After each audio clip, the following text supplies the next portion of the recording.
اليوم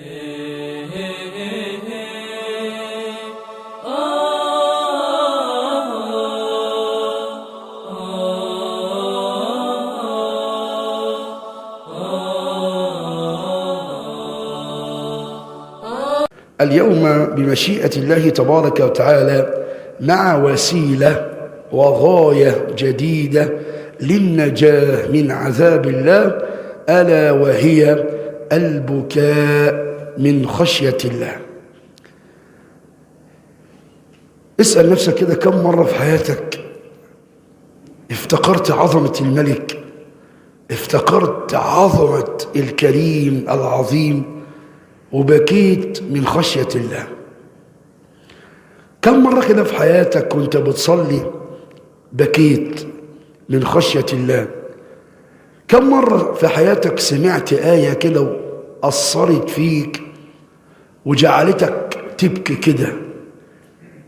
كم موقف في حياتك استحضرت عظمة الملك وبكيت؟ كم مرة؟ احنا بنرى دلوقتي العجب العجاب، تلاقي الناس بتبكي على مشهد درامي، مشهد كده دراما في مسلسل، تجد كده النساء لا والرجال يبكون من مشهد درامي. ماتش كورة، فرقة تخسر، تلاقي الجمهور قاعد بيبكي. مناظر عجيبة وأحوال عجيبة، أحوال غريبة من عباد الملك، يبكون من مشهد درامي ولا يبكون من خشية الملك العلي. طب أنت يعني كل يوم في مشهد بتبكي معاه، أنت كم مرة في حياتك بكيت من عظمة ربنا سبحانه وتعالى؟ فمرة دخلت على مجموعة كده يعني نساء من الأقارب، ولقيت الكل قاعد منتبه والدموع على الخدود. أنا بنظر إليهم، أنا مش فاهم، هو في حد تعبان؟ في حد فيه مشكلة؟ مفيش، الكل باصص متجه نظره المكان وكله عمال يدمع. بنظر كده لقيت شاشة ومشهد بقى لفيلم والله مش عارف تمثيلية هندي، مسلسل هندي، والكل شغال عمال يبكي. في ايه الموضوع؟ اصل مش عارف حصل ايه للبطلة والبطل خايف عليها وهم بقى عايشين مع الموقف وشغالين يا سلام، تأثير عجيب. طب زي ما بنبكي كده من المشاهد الدرامية، كم مرة بكينا خشية لله، انكسارا وذلا ومناجاة للملك؟ كم مرة؟ طيب، من أحد السبل والوسائل المنجية من عذاب الله هي البكاء من خشية الله. أهل الإيمان إذا تليت عليهم آياتنا خروا سجدا وبكيا. ده حال أهل الإيمان. إذا تتلى عليهم آياتنا خروا سجدا وبكيا. انت بقى كم مرة بكيت كده من آية سمعتها في صلاة زي التهجد أو التراويح، أو لوحدك صليت في قيام وبكيت كده وتذكرت عظمة الملك وبكيت؟ اعلم يقينا أن النبي صلى الله عليه وسلم قال: لا يلج النار رجل بكى من خشية الله حتى يعود اللبن إلى الضرع. اسمع الحديث: لن يلج النار رجل بكى من خشية الله حتى يعود اللبن إلى الضرع. يا الله، يعني أي إنسان بكى من خشية الله اتحرم جسده على النار. وهكذا أخبرنا أيضا النبي صلى الله عليه وسلم: عينان لا تمسهم النار، عين باتت تحرس في سبيل الله، وعين بكت من خشية الله. لما تبكي كده بين ايد الملك من خشية الملك، اعلم يقينا انه سبب نجاتك، والله سبب نجاتك. اجمل شيء في الدنيا ان انت كده تتذكر قدرة الملك. تذكر كده، تذكر واستحضر كده القلب مع الآيات، استحضر القلب كده مع العظمة الإلهية اللي في الكون، استحضر العظمة الإلهية كده وابكي يا أخي من خشية الله. استحضر كده في قلبك القبر ده، الظلمة والدود والوحشة، هو ده ما يخليكش تبكي؟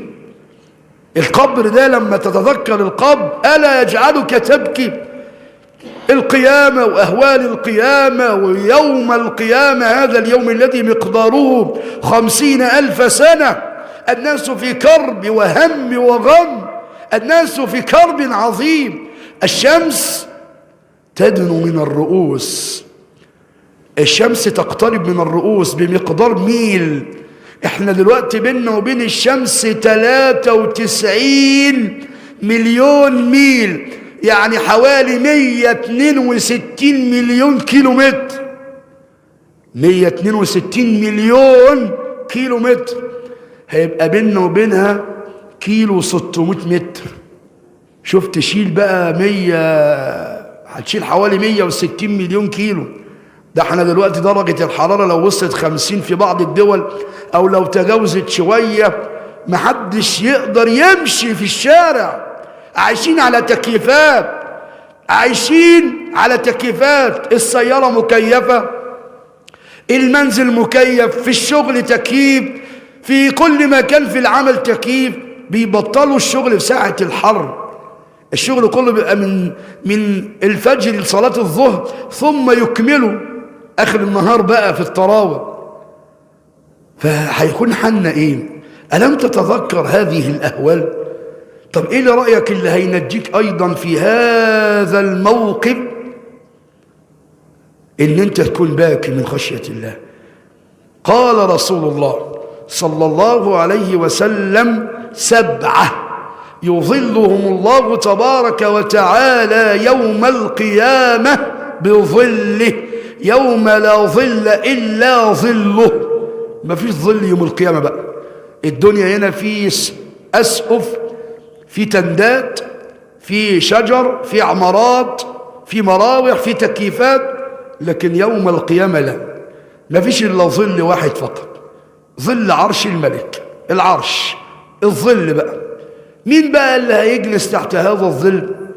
اسمع: 7 يظلهم الله تبارك وتعالى بظله يوم لا ظل إلا ظله، من بينهم رجل ذكر الله خاليا ففاضت عيناه من الدمع.